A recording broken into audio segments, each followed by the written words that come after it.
Hello everyone and welcome to Leighton Jr. and welcome to my next video on All Aboard.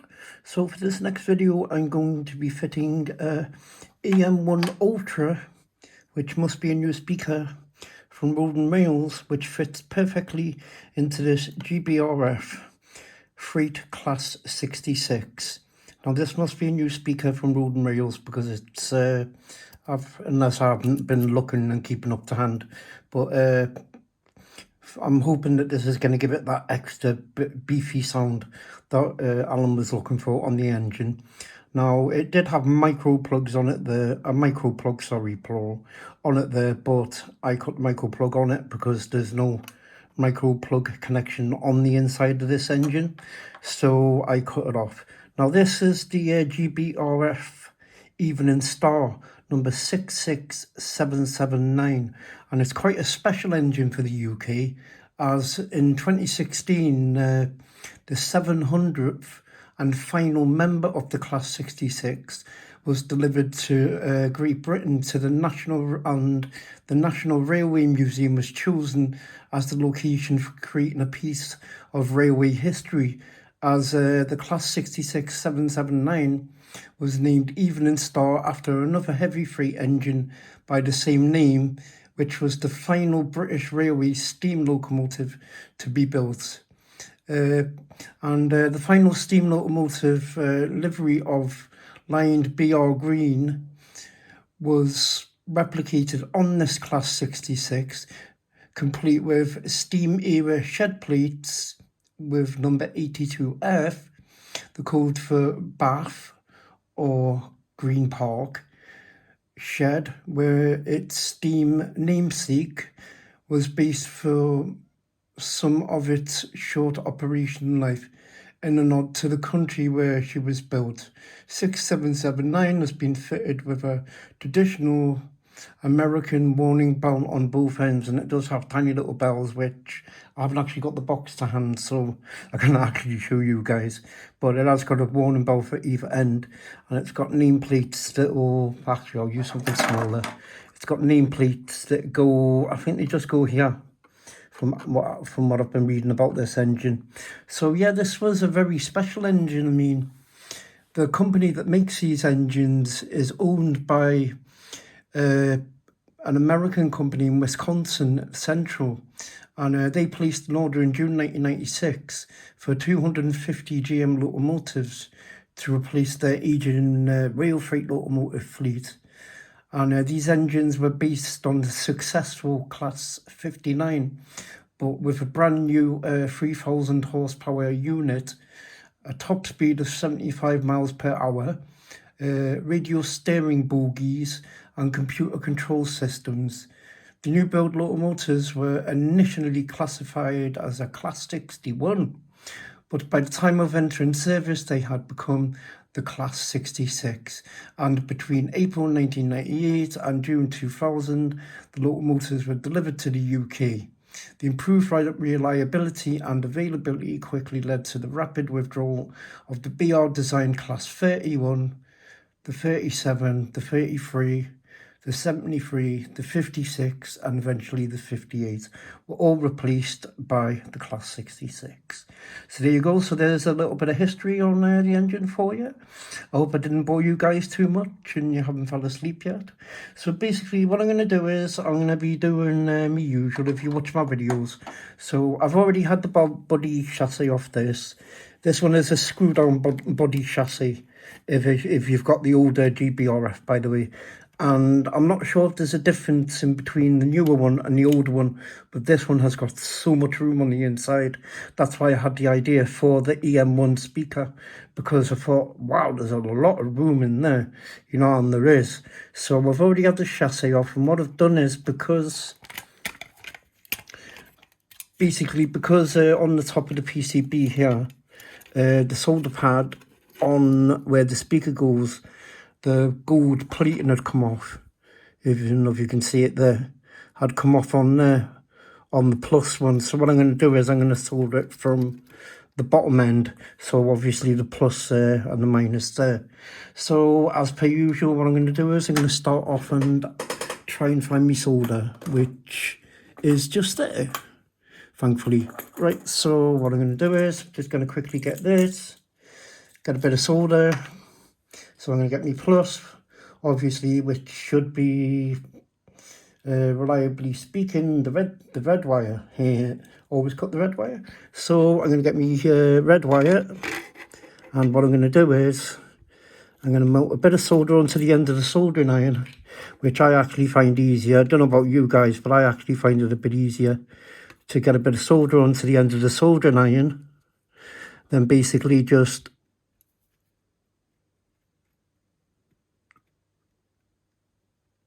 solder me speaker into place. Sorry, solder me wire into place, solder me speaker. What madness is this? So solder me wire into place, like so, and there you go. And there is the red wire soldered into place. Then again, I'm just going to melt a tiny little bit of solder onto the end of the soldering iron. Then we're going to get the black wire, which should be the minus. And obviously, as I said, we're going to do the same again. Squeeze the fingers. And I'm going to solder that onto the minus pad. So I'll just have to take it there.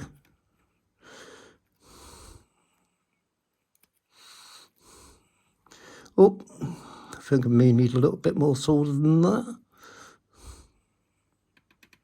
Yep, right. It's not a problem. I shall get some more solder. Yes, I think I need a little bit more solder than that. It's only a tiny little bit on the end of the solder now. So there you go. So I'll melt that bit on there. And then I'll just get this and I shall solder it on.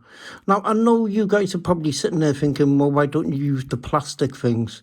But, you know, I prefer to get like the bit of electronic part into it, you know, and do a little bit of soldering and do the bit hands-on, you know, rather than just sliding, you know, the plastic lug on. I mean, it is doable, you know. I mean, I could do that if I wanted to, but I prefer, honestly, to do it that way. You know, as I said, to get a bit of hands-on and you know, do it that way. So as you can see there, on there, I've soldered the two wires.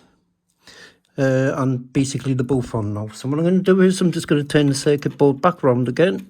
I'm going to bring my speaker over here and to the front where I'm going to be putting it. Oh, and my red wire has come off.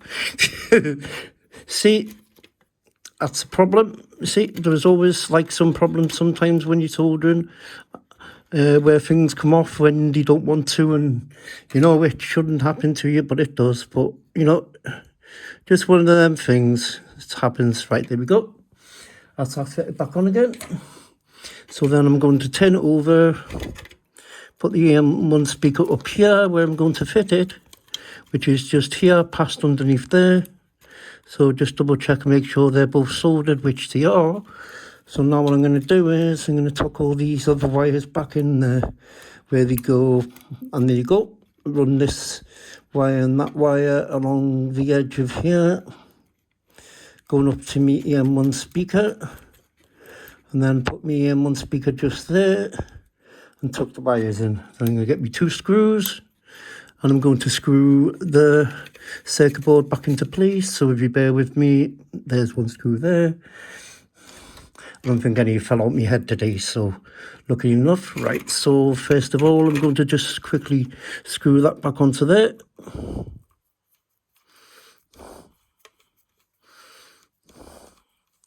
Now, it doesn't have to be like tight enough to hold Queen Mary, obviously, but you know, you've got to make it tight enough to hold it into place. I'm not going to patronize you guys, you know, you know pretty much better than what I do. But obviously, I'm just going to quickly put this back into place and get the circuit board back into place where it should be. So just quickly work while this screw decides to do what it wants to do. So if you just bear with me 1 second. So there we go. And just going to screw that into place there. And there you go, and there we have it. Now the next thing I'm going to do is I'm going to get these wires here and I'm going to tuck them out the way so they don't get caught in the body chassis when I'm pulling it down. and end up being caught and end up snapping the wires. So I'm going to get a tiny little piece of white tack, because Unreal does sell the white tack as well, which is just as good as the black tack, but as it says on the site, just like black tack, but it's white. So there you go. And I'm just going to tuck them wires into there, so that out of the way. And as you can see, there is loads of room for an em1 speaker in this engine. So if you're doing or going to get one of these engines, or you already have one, I think you should really consider buying an em1 speaker, because it'll be definitely worth the money. You know, these speakers are awesome, and the em2 speakers, I don't know if one of them would fit. It might do, but if you could get one to fit, then, you know, I'd think about getting one of them as well, because you know, I mean, an em1 speaker, I mean, this is an em1 Ultra. It's going to sound pretty decent by the sound of the ones that I've listened to the demos on Road and Rails' YouTube channel. So, you know, if you have a listen, you'll be able to hear exactly what these speakers and that sound like. So there you go. And as you can see, I've now fitted my em1 speaker onto the speaker pads. As you can see, that was missing off there, which was easy enough, got round. Or if I couldn't do it there, I would have soldered it to the chip itself. But I always prefer to use the speaker pads themselves. So there you go. So that's basically the em1 speaker fitted. And the reason I've put it at the back there is because if you look in the top here, there's a grill. So it means that it's going to be coming out through the grill here. There's like a grill there. So, you know, it's going to be coming out through the grill and giving you a better sound effect. So there you go. So the next thing that I'm going to do is I'm going to put the chip in. So it's a loksound version 5 chip, as you can see there. And it's the 21 pin chip. And I'm basically just going to fit it onto here, like so. So turn it around, get it the right way for starters would help. And then I'm going to do, oh, no, it goes that way, sorry, my bad. Right, so I'm going to do it that way. And get it into place. Then just slide it in gently, slide down gently, push it down. And there you go, job done. So I'm just going to tidy a couple of these wires up. That's it, so no get stuck on the chassis when I put the engine back together. And there you go, and there's the em1 speaker, the em1 Ultra, sorry, fitted into your Class 66 engine. And as you can see, this engine has a ton of room in it, and I mean a ton of room. So all you do is, the next is get your engine, drop it down. Obviously, as you can see, fits really nicely. You know, like, fits really, really nicely. You know, body shell goes back together quite easily on these. As you can see, this is at the front here. I'll just quickly show you. At the front here is where the bell goes. It actually fits a bell on it at the front here. I was having a look through the manual, and there's a bell that goes on the front of the engine there, which I think is brilliant, you know, like one of the old kettle bells. It's like one of them. It kind of reminded me, actually, of, you know, when you were at school and you used to get the dinner bell, and like the headmaster would come out with the bell and be like, dinner time, go on, get back in school, yada, yada, yada. It kind of reminded me of that. So anyway, so that's that part of the video done. Now what I'm going to do is I'm just going to quickly snap that back into place. I'm going to screw the engine back together. And then what I'm going to do is, I'm not going to bore you while I'm screwing the engine back together. I'll screw the engine back together, and then I'm going to go and blow the sound to the engine, which I'll do the video on. And then I'll lastly finish off with a sound test on the layout itself. So I'll speak to you guys in a minute to wrap it up.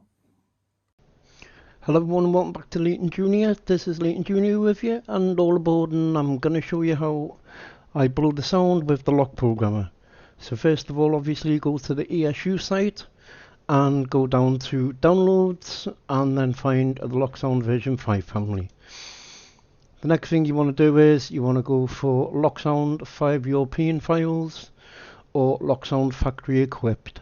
The European sound files actually sound a little bit better, if I remember rightly. It's been a while since I've done this. So just click on that. Then the engine that I'm going to be doing is a class 66. So just type it in. And there you go. You got the first one there, which is a sound file that I'm going to use on the class 66 Evening Star. And this is a hi-fi stereo sound one, which will be brilliant with the em2 ultra speaker, sorry, the em1 ultra speaker. So as you can see, it's got quite a few functions here. Directional headlight, sound on off, air horn low, radiator fan, short horn signal, acceleration, brake time, shunting speed, curve squeal. So what I'm going to do is I'm just going to quickly download this. Obviously loksound version 5, I agree not to blow, blah blah blah blah. Then it's going to let it quickly download. It will only take a few seconds to download the sound file. It's not like really big. Then just click on that. Then obviously it automatically opens up the lock programmer software. And then all you want to do is, when you want to write the decoder D, is click on that.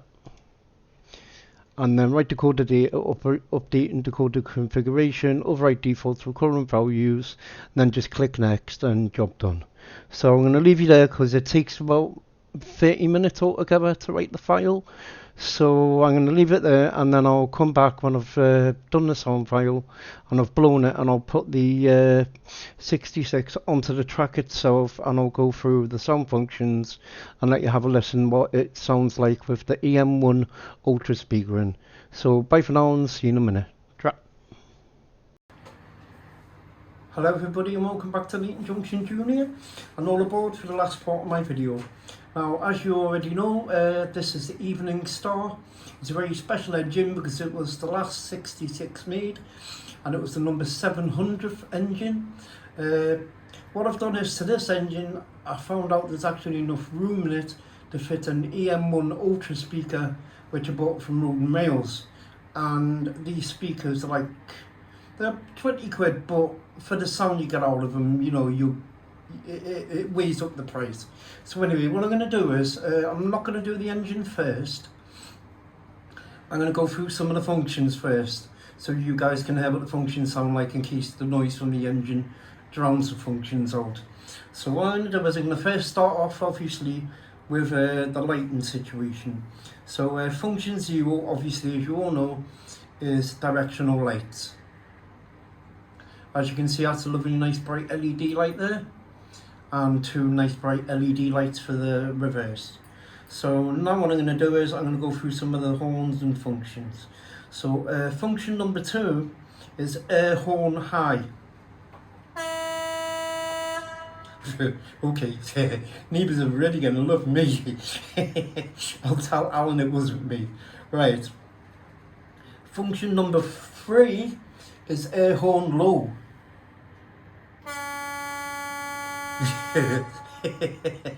Alright, so I don't know what's low about that, but okie dokie. Right, function number 4 is radiator fan.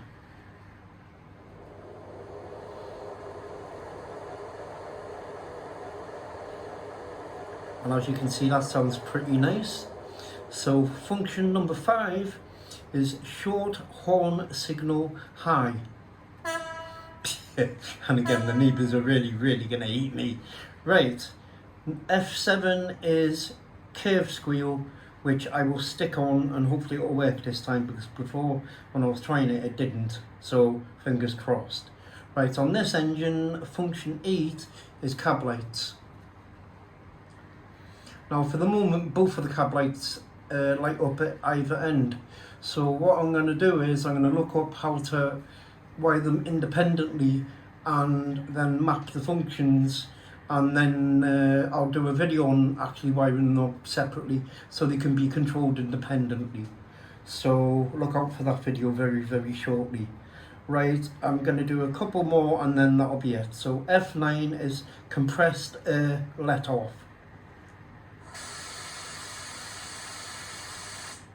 And that sounds really nice. F10 is conductor's signal, which it's a little bit low, but you know, you kind of expect everything to be ear bleeding loud. So F10 or function 11, sorry, is coupler clank.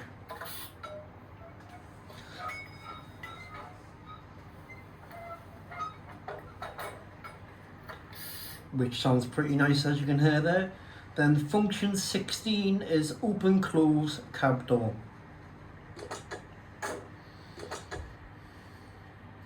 Then the last one that I'm going to do is, before I start it up, is F14 or function 14, station announcements, which will be in German. So this is for all our German, Austrian and Dutch fans out there.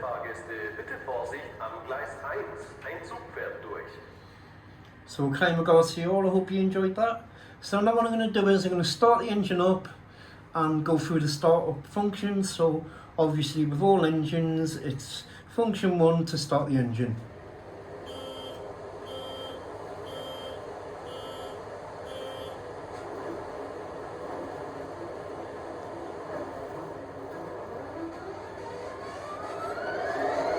Wow, okay, that sounds really nice. So what I'm going to do is I'm going to run it around, and you guys can hear it like revving up and hear for yourselves how good the speaker sounds. You know, you'll be able to hear in the video itself, but you'll be able to hear how good the speaker sounds like as the engine's pulling off and revving itself up. So I'm just going to gently take it away and bring it around, and then I'm going to stop it back again so you can hear the brake squeal and the curve squeal. So I'll just shut up for a minute and bring it out.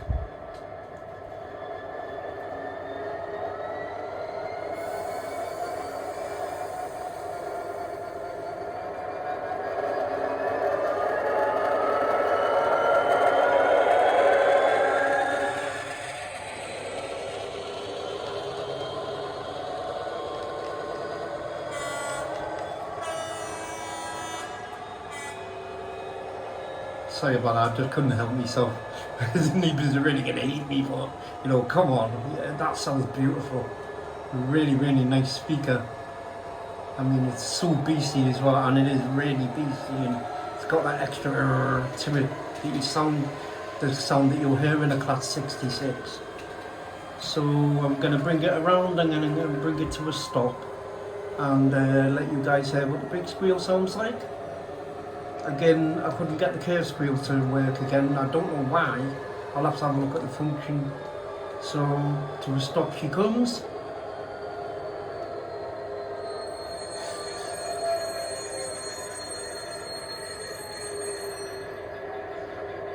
And I think you'll agree that that sounds absolutely beautiful. So as you can see, that's what the em1 Ultra speaker sounds like from Road and Rails. So if you've got a Class 66, or you're just going to buy one, or you're buying one, I can highly recommend this speaker. As you can hear yourselves, that sounds absolutely brilliant. It really, really does. So I hope you enjoyed my video. I just want to give a couple of shout outs. First shout out to David Howarth. Absolutely lovely guy. He's got a brilliant layout. He's got a beautiful garden.